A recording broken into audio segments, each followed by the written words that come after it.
살아계신 하나님 아버지, 감사와 찬송과 영광을 올려드립니다. 아멘. 귀한 생명을 또 복된 한 날을 저희들에게 허락하시고 하나님의 은혜의 보좌 앞으로 저희를 불러주셔서 하루를 시작하며 하나님께 찬양을 드리며 기도를 올려드리며 우리의 마음을 올려드리며 생명의 말씀을 전하고 들을 수 있는 은혜를 허락하시니 아버지 감사합니다. 아멘. 이 시간 하나님 앞에 나온 한 심령들 생명을 주시고 새로운 한 날을 살게 하셨으니 오늘 한 날을 살아갈 때에 하나님을 경외하며 찬양하며 경배하며 살아갈 수 있도록 선택하며 살 때에 거짓된 영의 유혹에 넘어가지 아니하도록 진리의 성령의 인도하심을 따라 순종할 수 있도록 그러한 복된 한 날을 살아가도록 주여 은혜 내려 주옵소서. 아멘. 이 시간 말씀을 듣겠사오니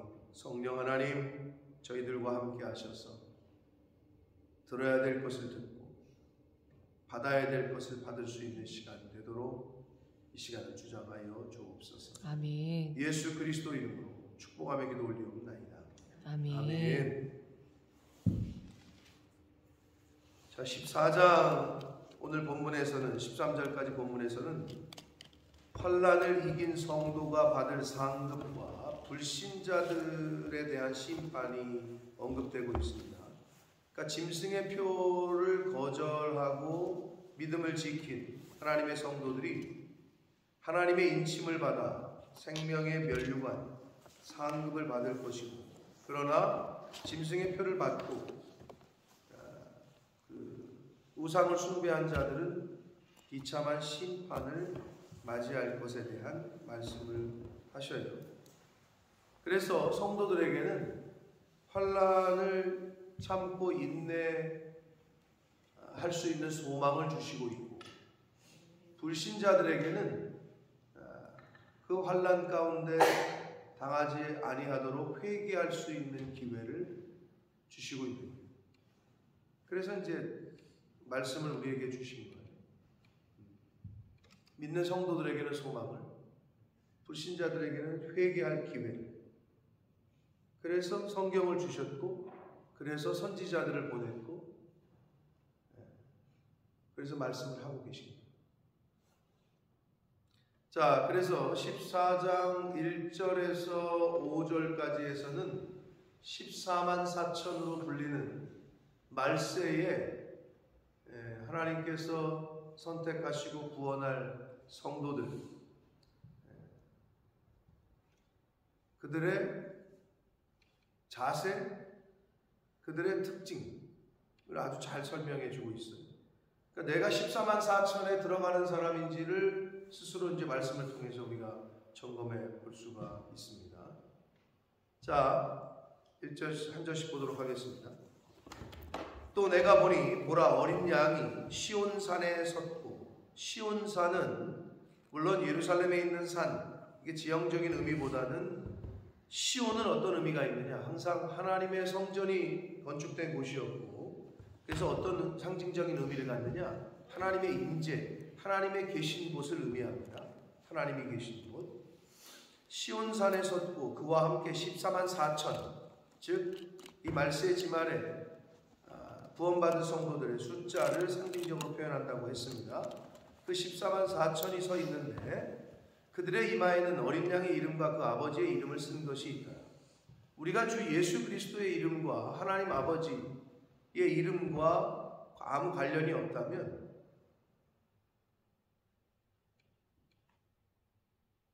헛사는 인생이 되는 거예요.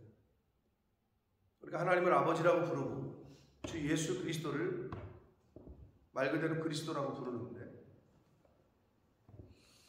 그 이름과 나와 아무 관계가 없다. 그러면 헛된 인생을 사는 거란 말이에요. 예수 그 이름이 저와 여러분의 구원자로서의 이름이 되는 줄 믿습니다. 아멘. 2절 봅니다. 내가 하늘에서 나는 소리를 들으니, 사도 요한이 하늘에서 나는 소리를 들으니 많은 물소리와도 같고 큰 우레소리와도 같은데 내가 들은 소리는 검은 고 타는 자들이 그 검은 고 타는 것 같다. 그러니까 천상에서 하늘에서 들려오는 소리를 들으니까 이렇게 들렸다는 거예요. 많은 물소리 같기도 하고 천둥 치는 소리 같기도 하고, 근데 검은 고 타는 자들이 검은 고 타는 것 같아요. 검은 고라는 거는 뭐 우리 한글 번역이기는 하고요. 뭐 샤프, 뭐 이거 뭐죠? 이걸 뭐라 그러지? 샤프가 아니라 하프 튕기는 소리가 있을 수도 있겠고, 현악기의 소리가 들렸다는 거예요. 사도 요한이 들을 때에. 자, 그들이 보좌 앞과 네 생물과 장로들 앞에서 새 노래를 불렀다. 14만 4천으로 불리는 말세에 하나님 앞에 선택받은 사람들이, 성도들이 하나님의 그 보좌 앞에서 네 생물과 장로들 앞에서 새 노래를 부르니 땅에서 속량함을 받은 14만 4천 밖에는 능히 이 노래를 배울 자가 없다. 성도는, 구별된 하나님의 사람들은 누구나 부를 수 없는 노래를 부르는 사람들. 성도들. 세상 노래는 잘 몰라도 우리가 흔히 말하는 CCM, 하나님을 찬양하는, 세상 사람들은 또 그걸 몰라요. 배우려고 하지도 않거니와.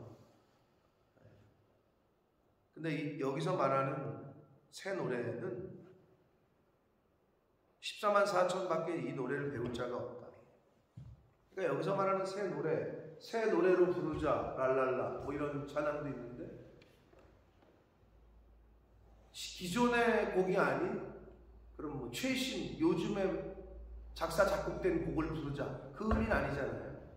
그러니까 새 노래라는 것은 예수를 그리스도로 믿고 거듭난 영혼이 거듭난 인생을 살아가는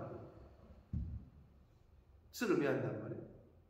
그러니까 과거에 옛사람으로 살아가다가, 과거에 세상 지식으로 살아가다가 예수를, 말씀을 듣고 하나님의 영이 내 안에 들어와 이제는 이 말씀이 나를 지배하는 삶을 살아가는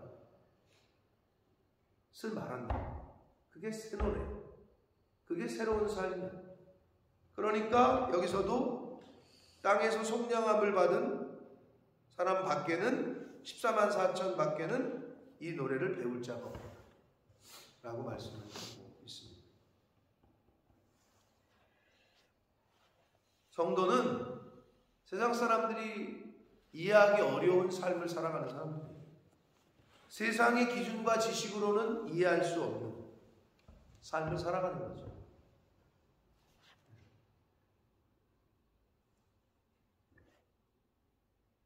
누구 때문에? 예수 그리스도 때문에. 예수 그리스도께서 그렇게 사신 삶을 살아가면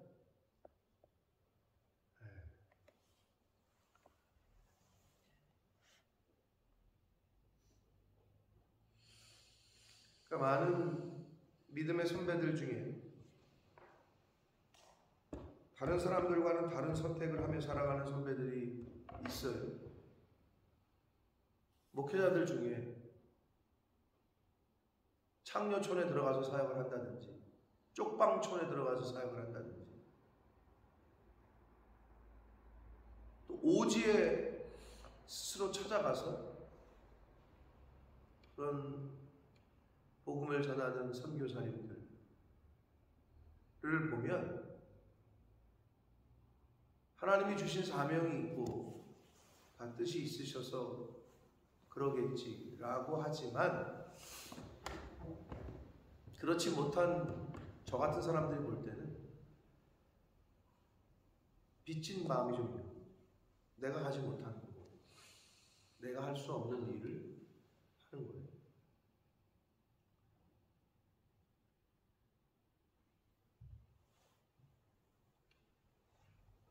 한 1000여 명 되는 교회에 담임을 하던 40대 목회자가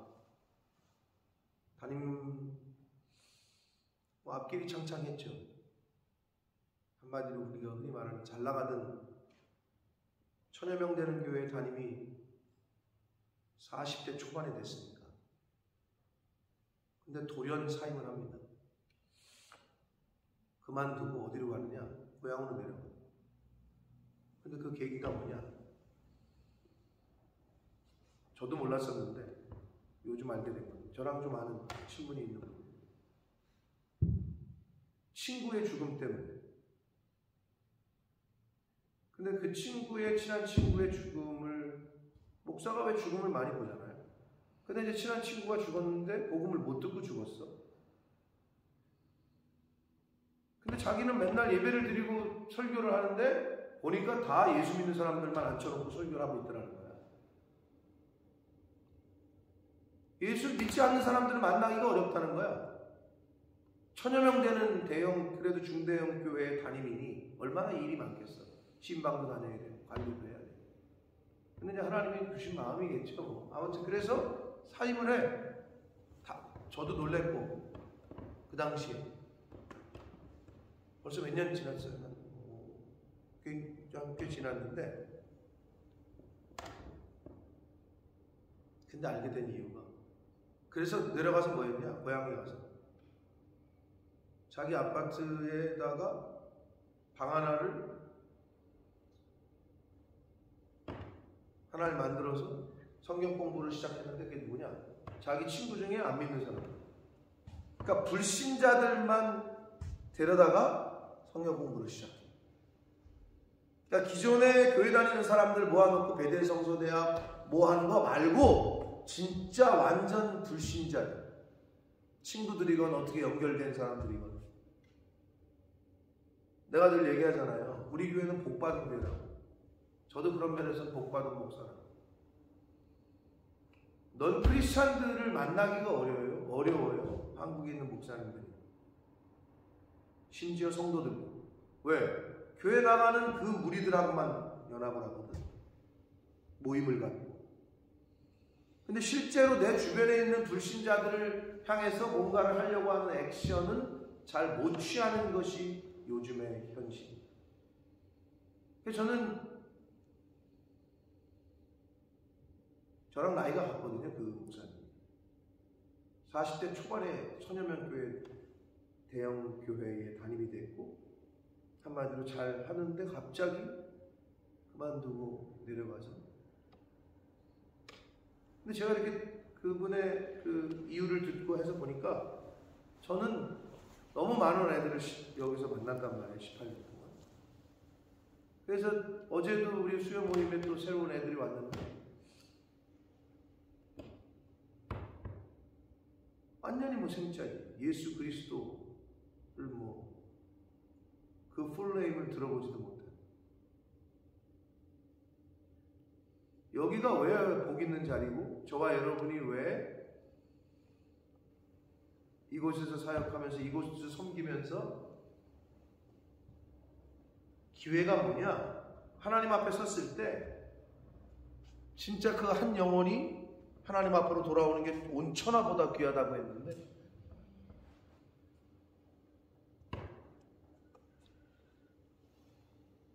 우리가 별로 솔직히 말해서 노력하지 않아도 왔잖아요, 그동안. 근데 지금 또 그러고 있어요. 또 이제 애들이 오고 있어요. 내가 찾아가가지고 그들을 전도한 게 아니잖아요. 들어와 준 것만으로도 어떻게 보면 우리 입장에서는 기회잖아요.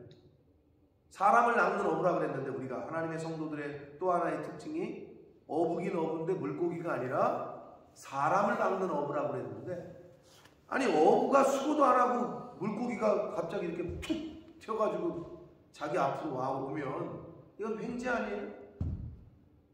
아니 내가 뭐 낚시질을 하거나 뭘 노력을 하거나 뭐 어디로 옮겨 다니면서 포인트를 찾아가지고 낚시질을 해야 되는 게 어부인데, 어떻게 보면 가만히 있는데 막 물고기가 툭 튀어 올라가. 사실 그런 곳이 여기라고.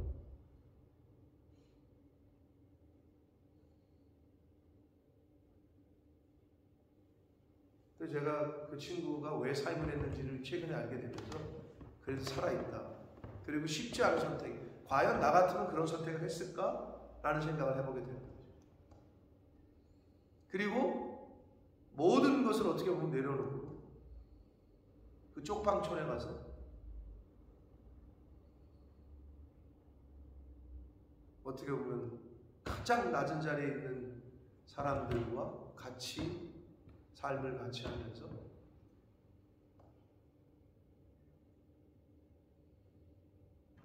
또 전 세계 오지에 찾아다니면서 빚진 마음이 들더라고요.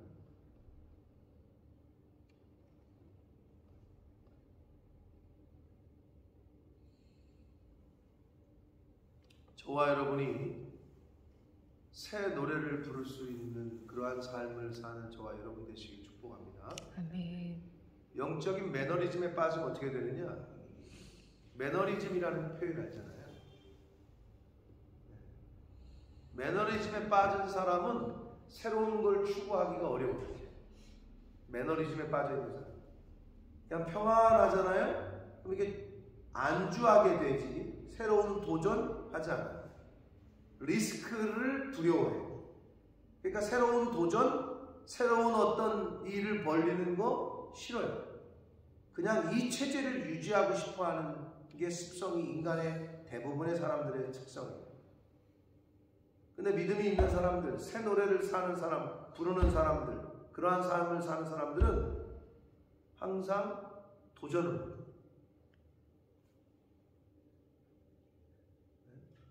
근데 영적 매너리즘에 빠지게 되면 자기도 모르게 안주하게 돼요.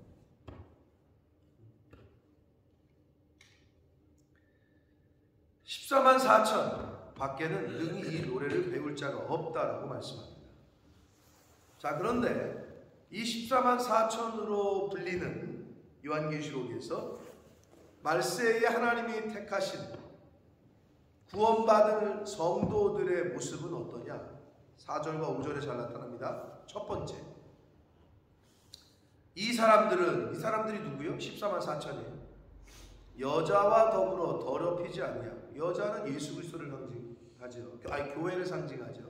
교회. 앞에서 우리가 배웠잖아요. 여자가 아들을 낳으리니 했잖아요. 네. 근데 왜 그게 교회냐? 기억나세요? 왜 교회라고 했는지? 구약의 교회가, 구약에 믿는 성도들이 메시아를 대망하고, 그런 측면에서 교회, 그런 측면에서 성도라고 말씀을 드렸어요. 더럽히지 아니하고 순결한 자다라고 말해요. 더럽히지 아니하고 순결한 자. 그러니까 성결, 거룩. 오늘날 소돔과 고모라로 비유되는 이 세상에, 어제 제 아내하고 한국 그 TV 뉴스를 보다 보니까, 그러니까 음란은,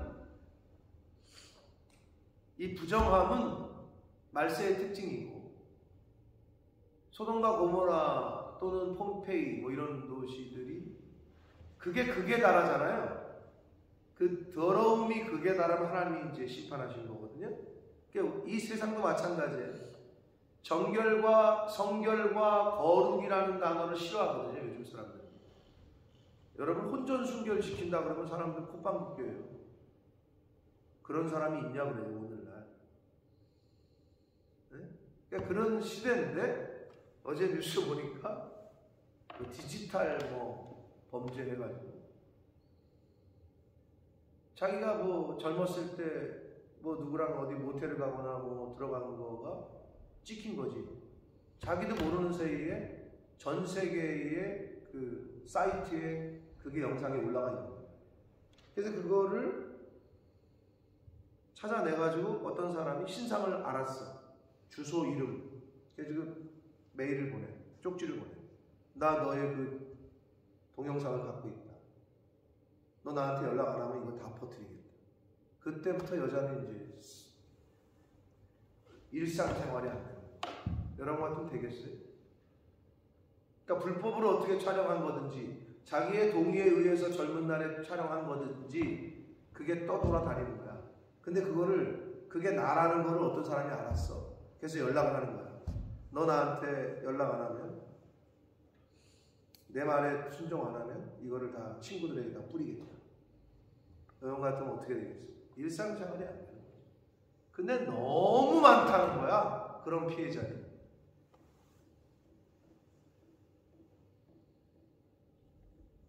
그거를 또 돈을 요구하고 또 너 지금 영상을 옷 벗은 영상을 나한테 안 보내면 다 퍼뜨리겠다. 그러면 그걸 또 그 사람 말을 듣고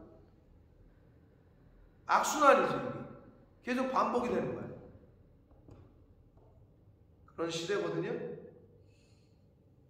물론 성경에서 말하는 순결은 영적인 순결, 즉 우상 숭배에 관련한 것도 있지만 1차적으로 소돔과 고모라처럼 음란이 판을 치게 되면 하나님의 심판이 임박한 거예요. 근데 요즘 세상이 그렇단 말이에요. 첫 번째는 뭐다? 우상을 숭배하지 않은 영적인 의미에서의 하나님만 섬기는 순결한 자, 성결과 거룩, 내가 거룩하니 너희도 거룩하라. 성도는 순결하고 정결하고 거룩한 자가 성도다. 그래서 거룩할 성자를 쓰는 거 아니에요. 그게 구원받은 성도들의 특징입니다. 두 번째, 이게 중요한 거예요. 이게 사입이나 이단은 되는데 정통 진짜를 믿고 있는 사람들이 잘 안 되는 게 두 번째. 어린 양이, 즉 예수 그리스도가 어디로 인도하든지 따라가는 자. 목회자가 가라 그러면 가고 서라 그러면 서고. 그게 누가 돼요? 신천지는 되는 거야. 이만희 할아버지가 다 저기 CBS 기독교 방송국 가가지고 데모해라. 그럼 가서 데모하고. 하지 말아라. 그럼 하지 않고. 여기 뭐예요? 어디로 인도하든지 따라가는 자.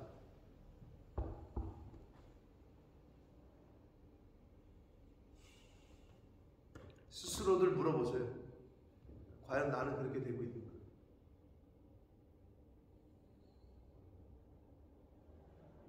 이단이 아니고서는, 사이비 집단이 아니하고서는 그런 교회가 아니하고서는 여러분이 훗날 나와 여러분의 관계가 이렇게 있는데 훗날 또 어느 교회 어떤 목사님을 섬기게 될지 모르나 목회자의 말에 절대 순종하시기를 축복합니다. 아멘. 그게 복입니다. 아멘.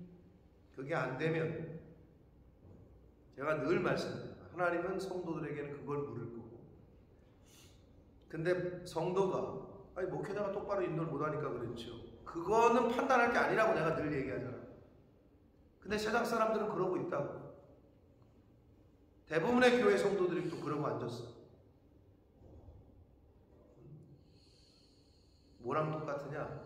선수가 감독을 평가하는 거고 학생이 선생을 평가하고 앉아있는 거고. 근데 그게 어디서부터 됐느냐? 사회가 그렇게 만들었죠. 어떻게 해요? 옛날에는 어떻게 해? 분사부 일체라 그래가지고 선생님의 그림자도 안 밟는 시대가 있었어. 근데 요즘 어떻게 해? 여러분 대학 다닐 때도 있었나? 교수 평가? 있었어요? 아, 그때도 있었어요? 그래요? 권사님도 해봤어요? 해봤어요? 그 학생들이 수업을 듣고 그 교수를 평가하는 거야. 그러면 그 교수들이 그 평가에 의해서 재계하게 되거나 말거나. 그러니까 벌벌벌 떠는 거지. 애들 비유 맞추려고. 그게 제대로 되겠어요, 교육이? 시대가 그렇게 바뀌어버렸다. 그리고 성결교는 절대 그러지 않은데 장로교는 그게 좀 있어요. 장로교는 장로의 저기가 세거든요. 담임을 모셨는데 담임을 모셔놓고 기간을 둬. 이분을 우리가 담임으로 할 거냐 말 거냐를 기간을 두고 나중에 투표를 해. 한 3년, 5년 이렇게 시간을 두고.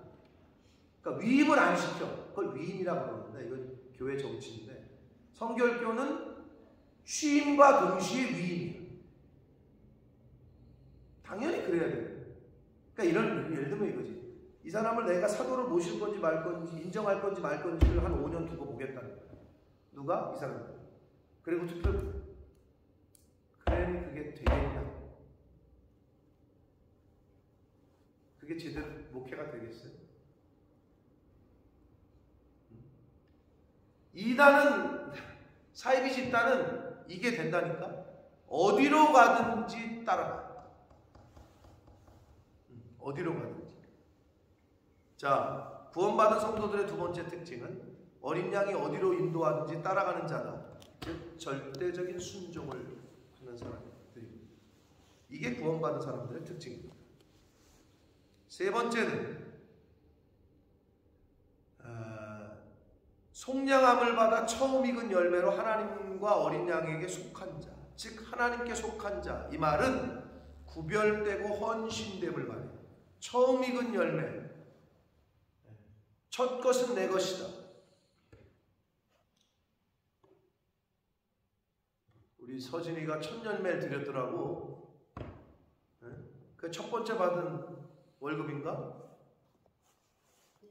네? 그래? 첫 번째 받은 월급, 그걸 드렸더라고요. 근데 걔가 그건 뭔지를 알고 해야, 뭐 나도 얘기해 줬지만 엄마 아빠가 그걸 잘 가르쳐야 된다. 왜 지금 너 하는 이게 뭔지를 아냐? 그리고 왜 이게 어떤 의미가 있느냐? 이걸 잘 가르쳐 줘야 돼. 뭔지도 모르고 이거 왜 해야 되는 거야? 그리고 뭐 그냥 해! 이러면 안 되고 잘 가르쳐 줘야 돼. 첫 것은 내 것이. 하나님이 생명과 건강을 주셔서 일할 수 있게 하셨고, 그러니까 내가 지금 이렇게 일할 수 있는 것, 내가 지금 이렇게 살 수 있는 것이다. 하나님의 은혜입니다라고 고백하는 거죠. 그게. 네? 자, 처음 익은 열매로 하나님과 어린 양에게 속한 자, 하나님께 속한 자, 즉 구별되고 헌신되는 자들, 하나님께 속해서. 그게 구원받은 성도들의 특징이에요. 14만 4천의 특징. 자, 마지막 네 번째로는 그 입에 거짓말이 없고 흠이 없는 자들. 물과 기름이 섞일 수 없듯이 정직과 거짓은 섞일 수가 없고, 성결한 영과 거짓의 영, 미혹의 영은 도저히 같이 공존할 수가 없어요.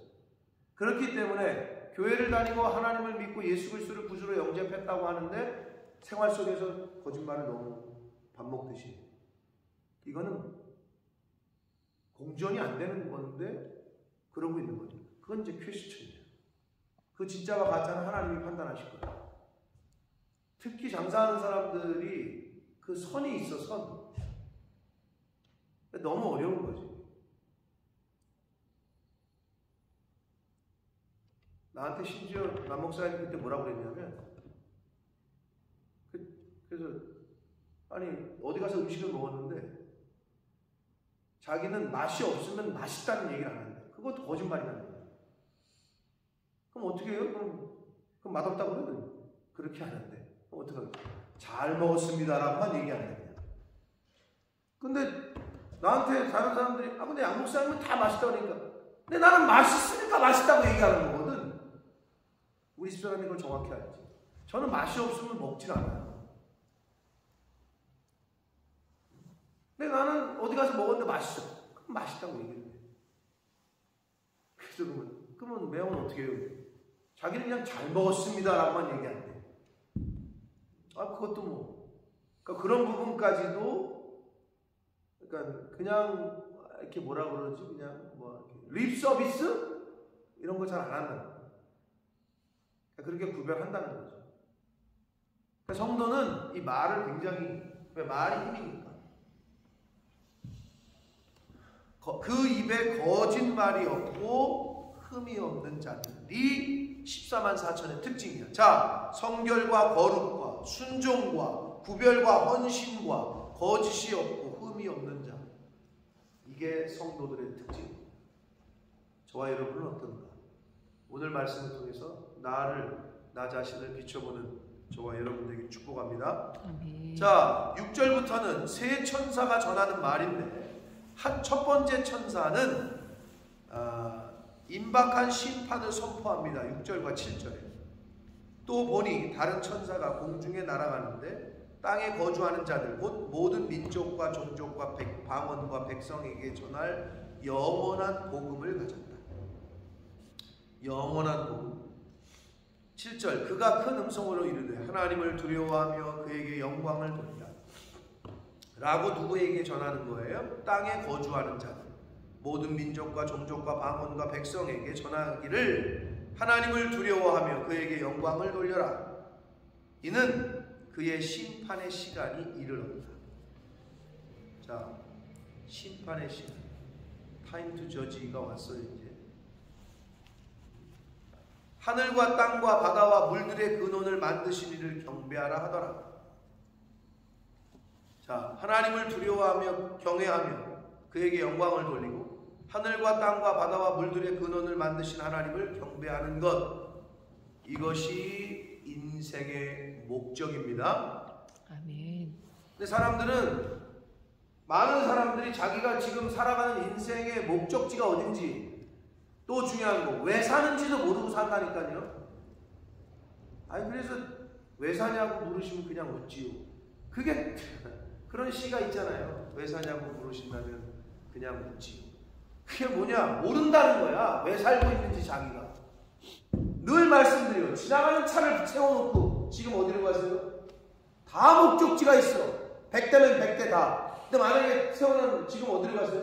모르겠는데. 그분 잘 돌봐드려요. 자기가 차를 끌고 나왔는데 어디로 갈지 모르는데 뭐 디멘셔나 아니면 뭐 잘 돌봐드려야 될 사람이지. 근데 똑같이 물어봐. 내 인생길이 지금 어디로 가고 있는지를 물어보는데 그냥 웃어. 잘 돌봐줘야지. 모르고 있는 거야. 내가 어디로 가고 있는지를. 그게 우리가 하나님의 말씀을, 복음을 듣지 못한 인생은 어디로 가고 있는지 모른다니까요. 그리고 또 왜 사는지를 몰라. 그러게 내가 왜 살지? 돈 벌려고 사나? 그럼 돈 벌어서 뭐 할 건데? 왜 버는데? 그 목적이 없다니까? 그냥 뭐 좋은 집 살려고. 그냥 뭐 좋은 차 타고 그냥 뭐 맛있는 거 먹고 여행 다니려고. 아니, 그게 인생의 목적인가? 얼마나 불쌍한 인생입니까? 얼마나 안타까워요. 근데 수많은 사람들이 그러고 살고 있다니까. 근데 성경은 우리에게 가르칩니다. 하나님을 두려워하고 그에게 영광을 돌리고 창조주를 경배하라. 이게 성도들의, 사람의 목적입니다. 이렇게 임박한, 영원한 복음과 임박한 심판을 선포를 하고 있습니다.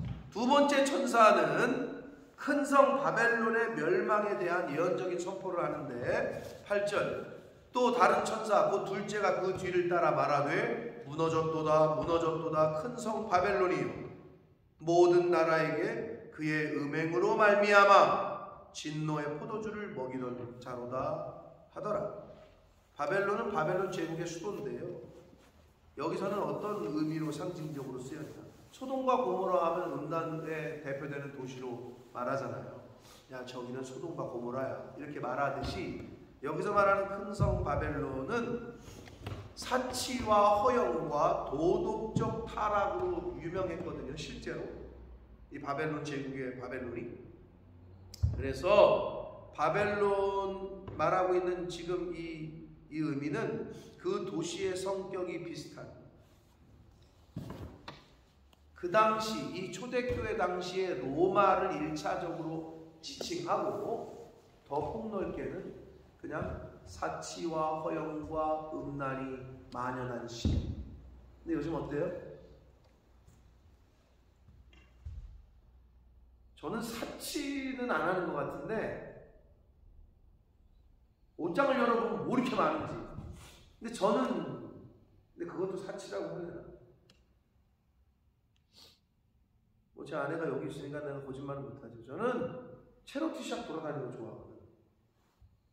그리고 어디를, 뭐 다 그렇겠지만 어디를 가도 이렇게 빨간 딱지, 라스트 클리어런스 이런 걸 나는 좋아한단 말이에요. 근데 어떤 사람은요, 난 그런 데서 옷 사는 거 싫대. 그냥 백화점에서 딱 이렇게 사이즈별로 딱딱딱 돼 있는 데서 그냥 딱 고르는 게 좋대.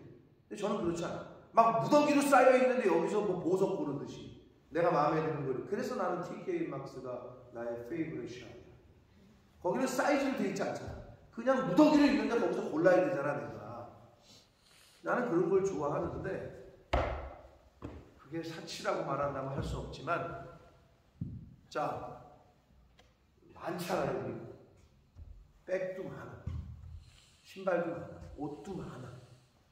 성경에 늘 부담이 되는 말씀, 2벌 옷 이상을 가지지 말며 뭐 이러잖아요.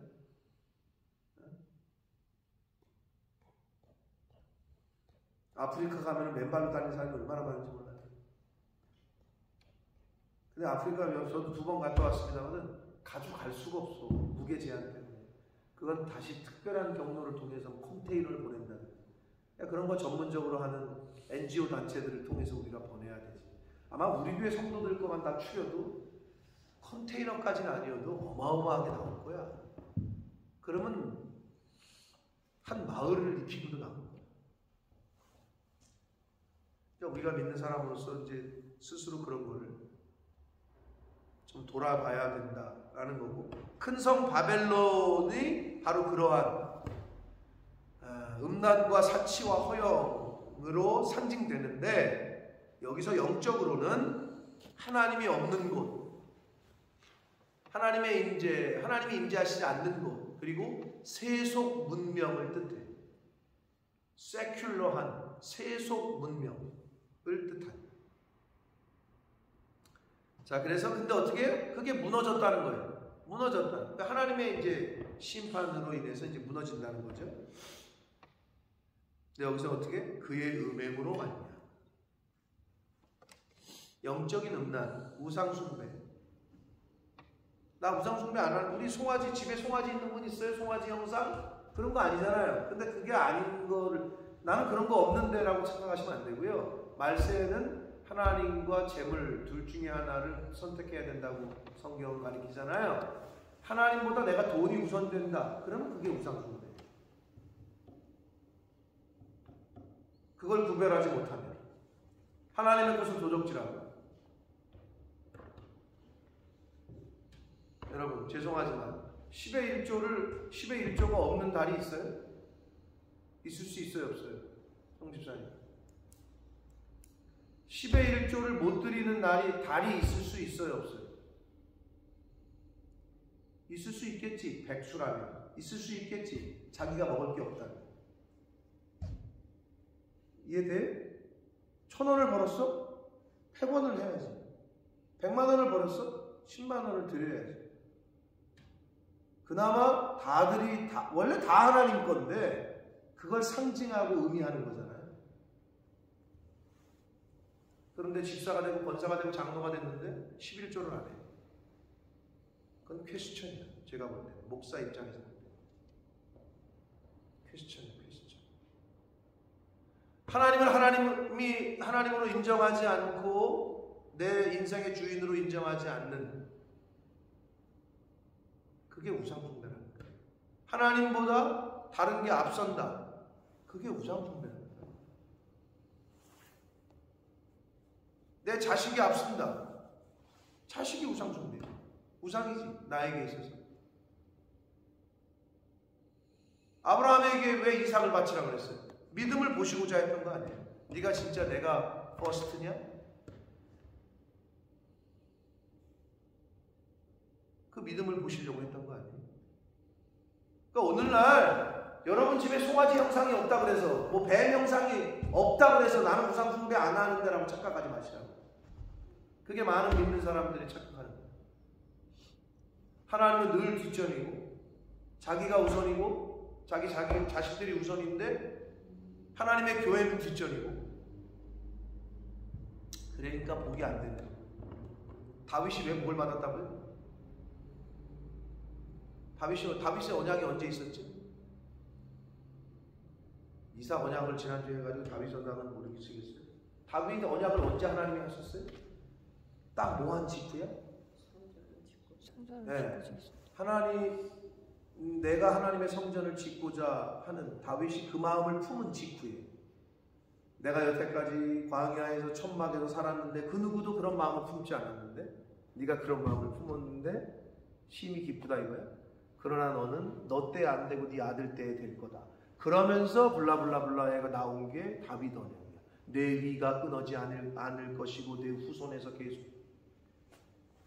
실제로 짓지도 않았어. 다윗은 내가 볼 때는 가장 앉아서 복 받은 사람이야. 마음만 품었어. 근데 그 마음이 중심이었다는 거지. 하나님이 그 마음을 보시고 그 후손에게 복을 줍니다. 여러분, 우상 숭배는 다른 게 우상이 아닙니다. 9절 봅니다. 또 다른 세 번째 천사는요, 우상 숭배자에 대한 진노의 심판을 경고합니다. 또 다른 천사 곧 셋째가 그 뒤를 따라 큰 음성으로 이르되 만일 누구든지 짐승과 그의 우상에게 경배하고 이마에나 손에 표를 받으면 그도 하나님의 진노의 포도주를 마시니 그 진노의 잔에 섞인 것이 없이 부은 포도주. 여러분, 왜 술을 안 드셔보셔서 모르시죠? 예. 위스키, 이렇게 가장 독한 술은 독하니까 타먹는 게 있어. 술에다 뭘 타먹기? 독해 너무. 그럼 뭘 타지? 물보? 수돗물보?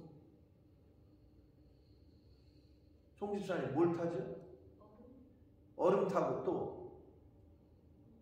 나도 이름을 까먹었는데 내가 옛날에 알았었는데 토니워터? 뭐라 그러나? 토니워터라고 뭐라 그러잖아요? 그런 걸 타요. 희석시키려고. 너무 세니까. 근데 여기서 진노의 포도주를 아무것도 섞지 않았다는 의미는 아주 오리지널 진노가 임한다는 거예요. 가감하지 않은, 이제는 더 이상 하나님이 봐주는 게 없어. 가감하지 않은 진노의 잔에 섞인 것이 없이 부은 포도주. 그러니까 완전히 이제 오리지널 하나님의 심판이 임한다는 거예요. 거룩한 천사들 앞과 어린 양 앞에서 불과 유황으로 고난을 받을 거다. 예, 불과 유황. 소돔과 고모라 땅에 내렸던. 이제는 불심판이라고 성경이, 이제는 다시는 물로 심판하지 않겠다고 하셨으니까. 11절 그 고난의 연기가 세세토록 올라가리로다. 짐승과 그의 우상에게 경배하고 그의 이름표를 받는 자는 누구든지 밤낮 쉼을 얻지 못할 것이다. 이 영원한 진노, 영원한 불구덩이에 고난을 당하게 된다는 거죠. 12절 성도들의 인내가 여기 있나니 그들은 하나님의 계명과 예수에 대한 믿음을 지키는 자. 제가 늘 말씀드렸어요. 크리스찬으로서의 고난, 크리스찬으로서의 인내는 수동적이 아니라 적극적인 인내, 적극적인 고난이에요. 내가 하나님의 사람으로 살아가려고 말씀에 순종해서 행하려면 나의 의지를 꺾여야 되고 내가 손해봐야 되고 희생해야 되고 섬겨야 되고, 그게 바로 적극적인 인내라는 거예요. 수동적인 인내는 뭐냐? 시키는 것만 하는 거예요.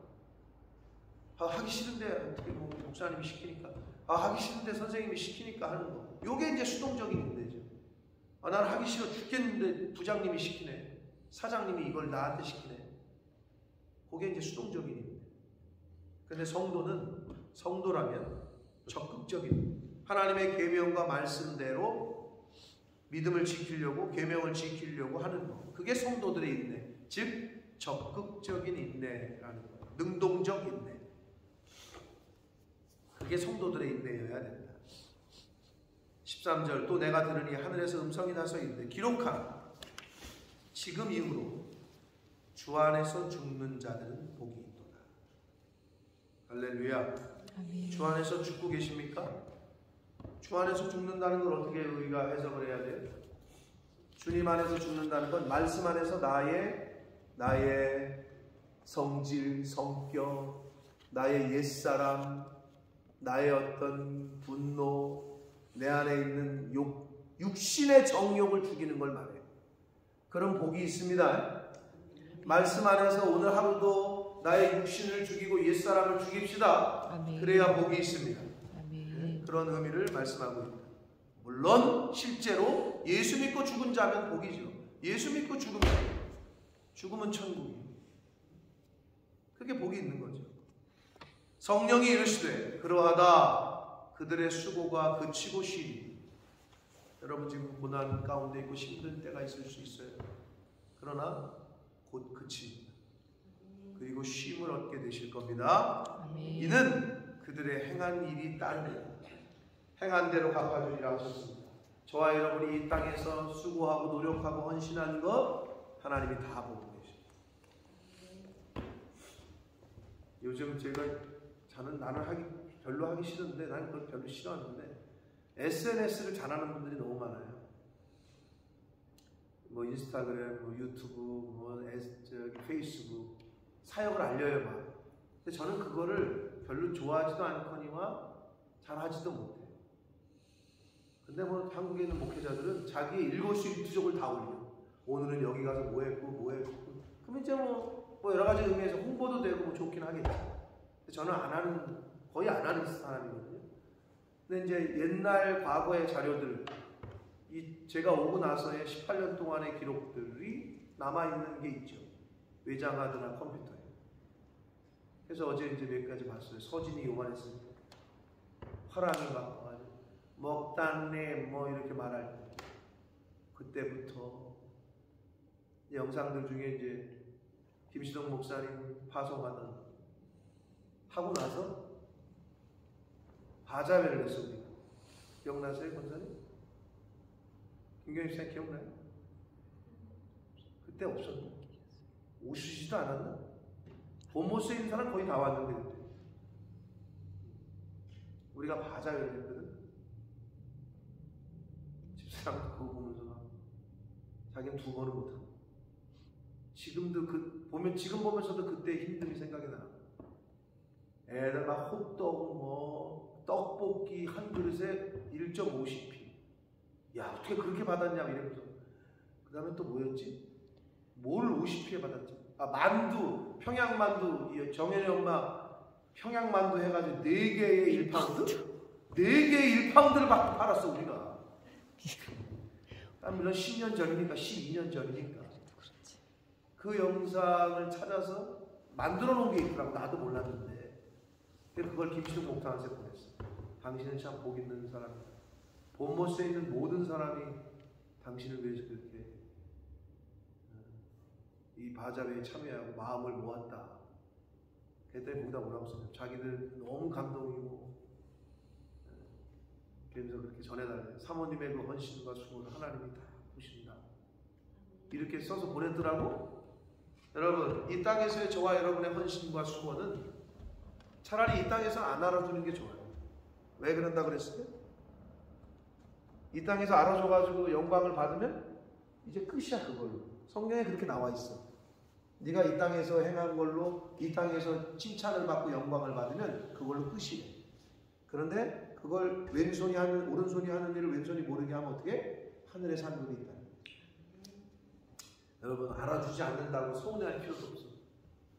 내가 지금까지 이렇게 했는데 이렇게 해? 이럴 필요도 없어.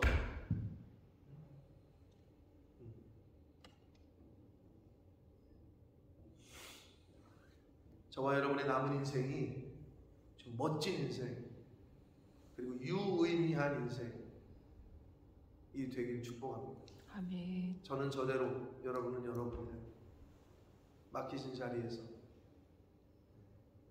주신 사명 잘 감당하시다가 하나님 앞에 섰을 때 착하고 충성된 종이라고 인정받고 칭찬받는 그러한 남은 삶을 살아가시는 저와 여러분이 되시기를 예수 그리스도 이름으로 축복합니다. 아멘. 살아계신 하나님 아버지, 감사와 찬송과 영광을 올려드립니다.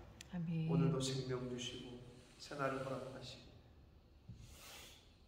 오늘 하루를 시작하며 하나님의 이 보좌 앞으로 나와 은혜의 보좌 앞으로 나와 말씀을 듣고 또 회개케 하시고 깨닫게 하시고 결단과 결심하게 하시니 하나님 감사합니다. 아멘. 아버지 하나님, 하나님이 허락하시는 생명 있는 동안에 앞으로 남은 인생이 하나님을 경외하고 하나님을 찬양하고 하나님이 맡기신 사명을 잘 감당하고 그렇게 유의미한 삶을 살다가 하나님 앞에 설 수 있도록 왜 사는지, 내가 무엇을 위해서, 내가 어디로 가는지도 모르고 사는 불쌍한 인생들이 아니라 하나님이 분명히 가르쳐 주신 여호와 하나님을 경외하는 것과 그 명령을 지키는 것, 그것이 사람의 본분이다 라고 말씀하신 그 말씀대로 저희들이 그렇게 남은 인생을 살아갈 수 있도록 성령 하나님 깨닫게 하시고 임마누엘로 함께하여 주옵소서. 아멘. 예수 그리스도 이름으로 축복하며 기도 올리옵나이다. 아멘.